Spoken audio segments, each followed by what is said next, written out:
Assalamualaikum warahmatullahi wabarakatuh. Alhamdulillah wahdah, wassalatu wassalamu ala man la nabiyya ba'dah, amma ba'd. Yang saya hormati seluruh jajaran pimpinan cabang Muhammadiyah Balen, bapak-bapak dan ibu-ibu sekalian, jamaah ketarjian Ahad pagi PJN Balen yang dimuliakan Allah.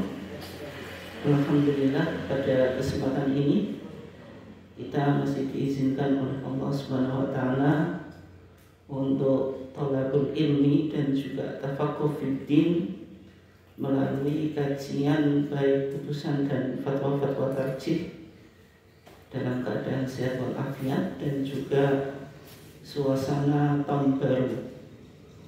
Salawat dan salam semoga tetap senantiasa terlimpahkan kepada junjungan kita Nabi Muhammad SAW, keluarganya, sahabatnya, dan seluruh orang yang mengikuti sunnahnya sampai hari kiamat. Jamaah sekalian yang dimuliakan Allah, karena nuansanya tahun baru, maka topik yang sedikit kita angkat yaitu yang berkaitan dengan refleksi tahun baru 2023 dan juga nanti kita hubungkan dengan sholatul hajat atau sholat hajat, yang mana sholat hajat ini penting untuk kita coba kaji dan dalami di dalam kajian kita nanti.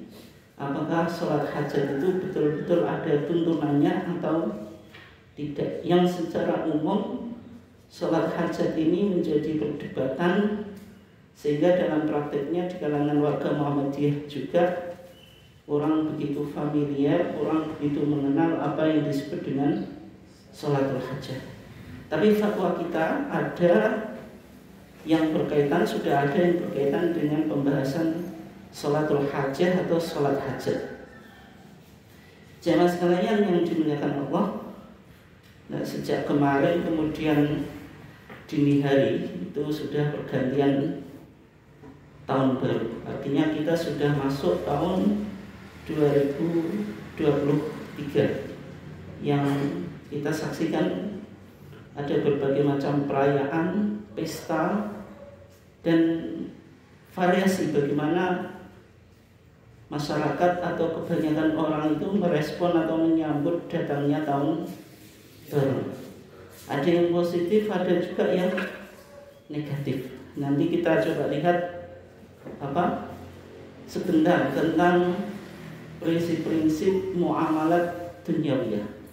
Ya, sebenarnya ketika kita bicara tahun baru dalam konteks manhaj tarjih, maka tahun baru itu dikategorikan sebagai muamalat dunyawiyah. Karena Muhammadiyah ketika melihat sesuatu pasti dipetakan dulu. Yang pertama, apakah dia masuk umur diniyah, perkara agama, sehingga nanti konsekuensinya harus ada dalil dan berlaku bid'ah, atau masuk muamalat dunyawiyah, artinya hukum asalnya boleh sehingga tidak ada bid'ah. Nah, kalau kita bicara tahun baru, maka sebenarnya tahun baru itu masuk dalam konteks muamalat dunyawiyah, sehingga tidak ada istilah bid'ah. Dan sehingga kalau kita bicara muamalat dunyawiyah, maka berlaku kaidah dasar dalam konteks muamalat, yaitu al-aslu fil asya atau fil muamalat al-ibahah. Hukum asal pada segala sesuatu atau pada konteks muamalat itu al-ibahah, boleh. Illa madalla dalilu ala khilafih, kecuali ada dalil yang menunjukkan atas makna yang lainnya. Maksudnya ada dalil yang misalnya menganggap itu sesuatu yang haram, sesuatu yang tidak diperkenankan. Di antara madalla dalilu ala khilafih, dalil yang menunjuk ada ketidakbolehan, terutama dalam konteks muamalat dunyawiyah yang berkaitan dengan tahun baru. Ya, misalnya ada kaidah la dharara wa la dirar. Ini kaidah Islam, berlaku dalam secara umum, berlaku dalam semua konteks, secara khusus dalam konteks muamalat duniawi. La dharara, kita tidak boleh memberikan mudarat pada diri kita sendiri. Sehingga orang bunuh diri ya tidak boleh. Orang melakukan sesuatu yang merugikan diri sendiri tidak boleh. Di samping kita tidak boleh merugikan diri kita sendiri, tetapi juga wala dhirara, tidak boleh merugikan orang lain. Ya, misalnya kalau bikin arak-arakan, bikin pesta atau konvoy dalam konteks tahun baru, itu mengganggu lalu lintas atau tidak dan sebagainya, itu tetap apa? Dipertimbangkan. Kalau misalnya besar petasan atau kembang api tengah malam, itu tetangganya terganggu atau malah senang, nah itu perlu dipertimbangkan. Sehingga kalau misalnya merugikan orang lain, ya tentu tidak diperkenankan, meskipun itu konteksnya muamalat duniawi. Karena Nabi dalam hadis Ubadah bin Samit mengatakan la dhirara, seseorang tidak boleh membuat mudarat atau mencelakakan untuk dirinya sendiri. La dhirara itu maksudnya li nafsihi, wala dhirara, dan tidak boleh membuat kerusakan atau kemudaratan maksudnya li ghairihi, untuk orang lain. Sehingga dalam kaidah fiqhiyah dirumuskan dari hadis ini, karena kaidah-kaidah fikih itu pasti diambil dari dalil Quran dan dalil sunnah atau hadis. Tidak dimunculkan dalil itu atau kaidah itu maksudnya untuk menggampangkan dalam istinbat hukum. Karena dengan lahirnya kaidah maka bisa mengayomi banyak hal. Di antaranya ada kaidah apa? Adz-dzararu yuzalu. Semua kemudaratan dalam pandangan Islam itu yuzalu, dihilangkan. Sampai ibadah saja kalau membahayakan diri sendiri, maka muncul yang disebut rukhsah. Bagi orang yang musafir pada bulan Ramadan, padahal siam atau puasa itu kan wajib. Tapi kalau puasa itu menyebabkan kecelakaan, dalam artian kematian, sakit dan sebagainya dalam bulan Ramadan, itu pun boleh untuk iftar atau berbuka kemudian diqadai di luar bulan Ramadan. Di antara kaidahnya apa? Ad-dhararu yuzal. Tidak ada syariat itu yang tadi mengarah pada kemudaratan. Kemudian illa madalla dalil ala khilafih, meskipun konteks muamalat itu hukum asalnya boleh, tapi juga ada kaidah yang berkaitan dengan larangan tasyabuh. Tasyabuh itu menyerupai dalam tradisi, dalam perilaku dan sebagainya. Sehingga ada sebuah hadis yang cukup umum kita dengar, man tasyabbaha biqaumin fahuwa minhum. Man tasyabbaha biqaumin, siapa yang menyerupai suatu kaum, lifestyle-nya, gaya hidupnya dan seterusnya, itu fahuwa minhum, maka dia bagian dari kaum tersebut. Kalau kita lihat misalnya Syekhul Islam Ibnu Taimiyah dalam Majmu' Fatwanya, itu ketika mengomentari hadis man tasyabbaha biqaumin fahuwa minhum, itu dikatakan innal musyabahata fil umur adh-dhahirah turithu tanasuban wa tasyabuhan fil akhlaq wal a'mal. Orang yang menyerupai dalam perkara-perkara yang zahir, perkara-perkara yang lahir, itu mewarisi gaya atau lifestyle yang sama fil akhlak, dalam konteks perilaku, wal amal, dan perbuatan. Artinya kalau kita misalnya merespon atau menyambut tahun baru itu dengan tadi misalnya pakai lilin, pakai mercon dan sebagainya, itu akan melahirkan sebuah etika dan amal yang sesuai yang dilakukan oleh orang-orang yang melakukan perayaan itu. Pasti sifatnya pemborosan atau sifatnya hura-hura gitu. Nah, itu. Karena tadi dalam konteks agama Islam menggunakan harta itu kan ada aturannya, di antaranya tidak boleh nanti yang disebut dengan tabdzir, yaitu apa, membuang harta secara sia-sia. Berlebihan menggunakan sesuatu yang baik saja itu tidak boleh, nanti disebut israf, apalagi tabdzir itu. Walihada nuhina an musyabahatil kufar. Oleh sebab itu syariat datang dengan melarang supaya kita tidak mengikuti tradisi gaya hidup orang-orang kafir. Tapi konteks memahami man tasyabaha biqaumin itu, fahuwa minhum itu bisa berkembang. Misalnya di awal-awal kemerdekaan, kiai-kiai kita itu memahami orang pakai dasi, pakai apa? Jas itu sebagai tasyabuh bil kufar, dalam konteks itu Belanda. Artinya penafsiran ini bisa berkembang. Tapi kalau konteks sekarang penafsiran semacam itu masih diyakini, yang menjadikan kita repot, Pak. Tapi memang konteks pada awal kita menguatkan perasaan nasionalisme, semangat kemerdekaan, maka fatwa itu sangat relevan muncul bahwasanya pribumi itu tidak boleh memakai pakaian yang digunakan oleh penjajah Belanda. Tapi fatwa itu dalam konteks sekarang yang perlu untuk ditinjau kembali. Karena ini konteksnya muamalah duniawiyah. Muamalah duniawiyah itu bukan thawabit, bukan sesuatu yang tetap. Dia mutaghayyir, bisa berkembang, dinamis sesuai dengan konteks zaman. Gitu. Ini kalau konteksnya man tashabbaha biqaumin fahuwa minhum, itu masalah adat atau muamalah duniawiyah. Dan kalau sudah menyerupai dalam akidah, dalam ibadah, itu tasyabuhnya lebih parah atau lebih berat. Gitu. Sehingga kalau umat Islam merayakan perayaan Natal sebagai dengan nama toleransi beragama atau moderasi beragama di gereja, misalnya kemarin tanggal 25, itu mantas ada biqaumin fahuwa minhum, itu bukan sekedar adat tapi sudah masuk wilayah akidah, teologis, atau juga ritual atau ibadah. Itu artinya, kata Ibnu Taimiyah, wa in kana minal adat fa kaifa tashabbuh bihim fima huwa ablagu min dzalik. Kalau dalam konteks adat, tradisi saja itu dilarang, apalagi yang lebih dari itu sudah masuk wilayah teologis, baik akidah maupun ibadah.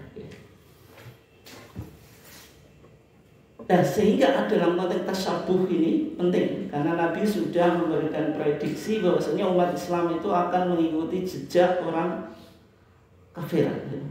Dalam hadis ini cukup populer juga, karena riwayat Imam Muslim dan sering dibaca oleh para khatib. La tattabi'unna sananal ladzina min qablikum. Kamu pasti akan mengikuti. Pakai lam itu, lamu taukid. Kemudian nunnya itu kan juga nun taukid. Pasti atau sungguh kamu akan mengikuti tradisi-tradisi orang sebelummu. Yang dimaksud di sini tradisi-tradisi ahlul kitab.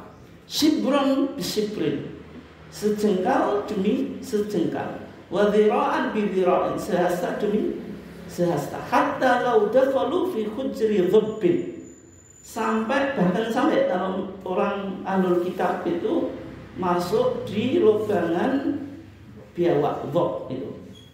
Ini biawak ini sebenarnya bukan merek ya, karena dhab itu hidup di padang pasir dan dia makannya rumput, punya 2 kelamin. Tapi dulu Kiai Jawa menerjemahkan dhab itu biawak. Tapi waktu dulu biawak itu belum banyak dikonsumsi, Pak. Kalau sekarang biawak dikejar-kejar, ada rumah makan khusus biawak juga. Itu penerjemahan biawak itu juga perlu untuk dikaji ulang. Memang secara bentuk itu mirip dengan dhab, tetapi beberapa ciri itu tidak sama. Lataba'tumuhum, niscaya atau sungguh kamu akan mengikuti mereka. Maka para sahabat ketika itu ingin mengklarifikasi, karena Rasulullah tadi pakai lam taukid, pakai nun taukid juga menunjukkan itu pasti terjadi. Makanya sahabat sesuatu yang pasti terjadi, maka sahabat ingin tahu yang dimaksud Rasulullah itu siapa. Qulna ya Rasulullah al-Yahud wan Nasara. Maka sahabat sudah terbenak dalam pikiran mereka, ya pasti Yahudi dan Nasrani, karena itu man qablana, orang sebelum kita. Maka Rasulullah menjawab, faman, kalau enggak mereka siapa lagi? Dan ini masih kita temukan dalam konteks sekarang, dominasi peradaban Barat itu yang didominasi oleh Kristen, kemudian aktor intelektualnya Yahudi. Dan perpolitikan Amerika juga sama, aktor intelektualnya atau kingmakernya itu orang Yahudi, meskipun king playernya orang Nasrani gitu. Kemudian berikutnya illa madalla dalilu ala khilafi, tadi tidak tabdzir dan israf. Tabdzir atau mubadir itu Al-Quran menggambarkan innal mubadzirina kanu ikhwanas syayatin. Artinya perilaku setan itu melakukan sesuatu itu tidak pada tempatnya. Nah, kalau kita melakukan tabdzir, membuang harta secara sia-sia, itu ya perilaku setan. Misalnya makanan yang berlebihan atau dibuang itu karena pestanya tadi malam bikin makanannya terlalu banyak, akhirnya juga enggak termakan gitu. Itu perilaku setan. Dan juga yang kedua itu israf, wala tusrifu innahu la yuhibbul musrifin. Kalau israf itu sebenarnya menggunakan sesuatu masih pada konteksnya atau pada tempatnya, hanya saja berlebihan. Misalnya makan itu 2 piring sudah kenyang Pak, dengan 3, 4, 5 dan seterusnya, itu israf gitu. Akhirnya pulang perutnya nggak bisa bergerak itu. Itu yang disebut apa? Israf gitu.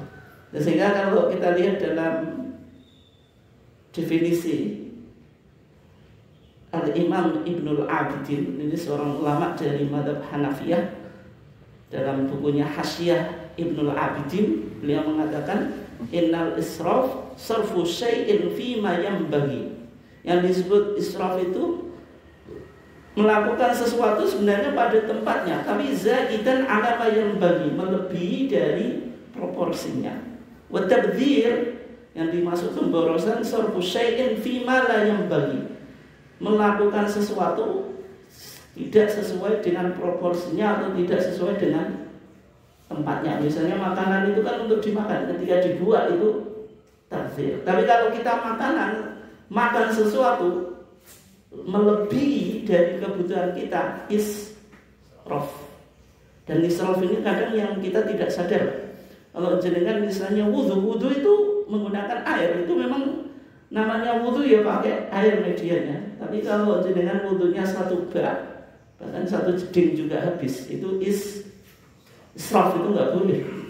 Jadi meskipun wudu bukan berarti wudu itu semakin banyak airnya semakin bagus, bukan. Itu menjadi apa? Menjadi israf.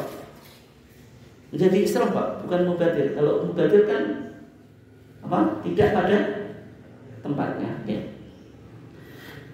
Dan berikutnya tadi berarti perayaan tahun baru itu sebenarnya muamalat dunyawiyah. Artinya meskipun kalender kita itu kalender Hijriyah yang merujuk pada hijrahnya Nabi, tapi juga kalender Miladiyah. Milad itu kan, Miladiyah itu dari kata milad, yaitu kelahiran siapa?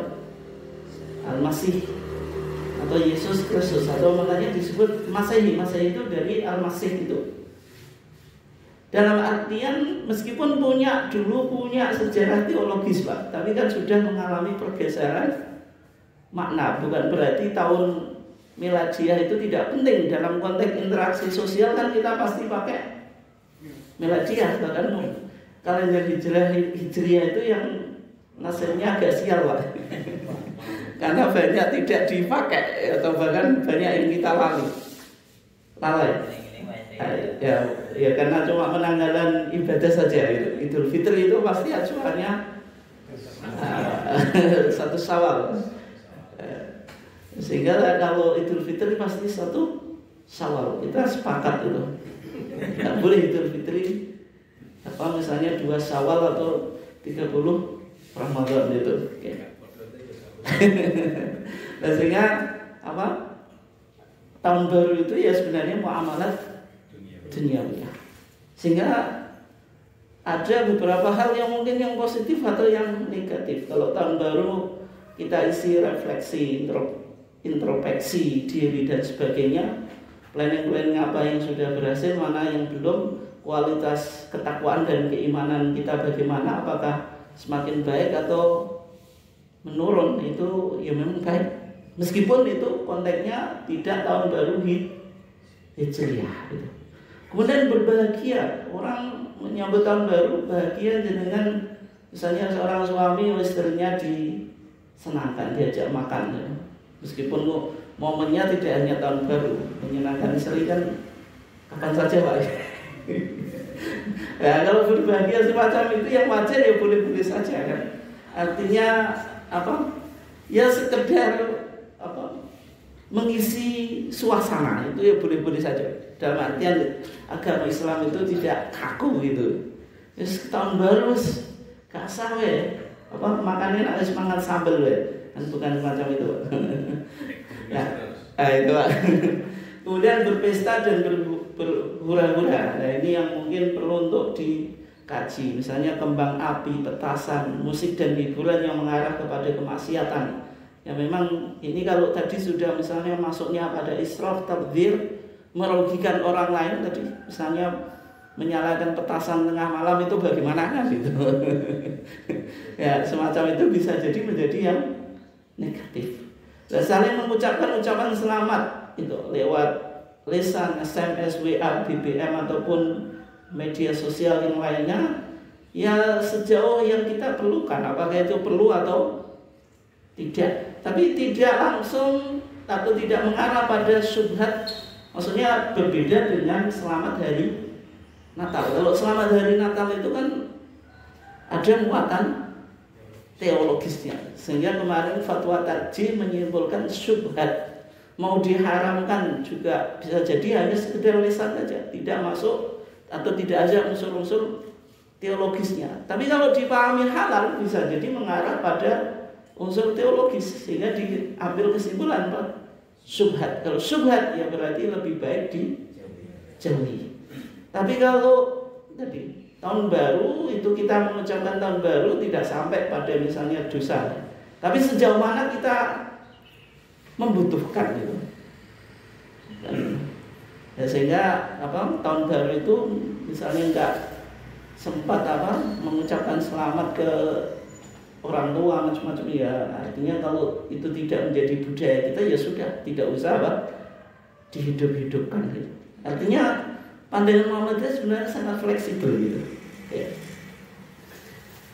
Nah sehingga Bapak dan Ibu sekalian yang dimuliakan Allah, tahun baru ini harus ada refleksi dan juga planning tahunan, bagaimana kita menatap ke depan ini.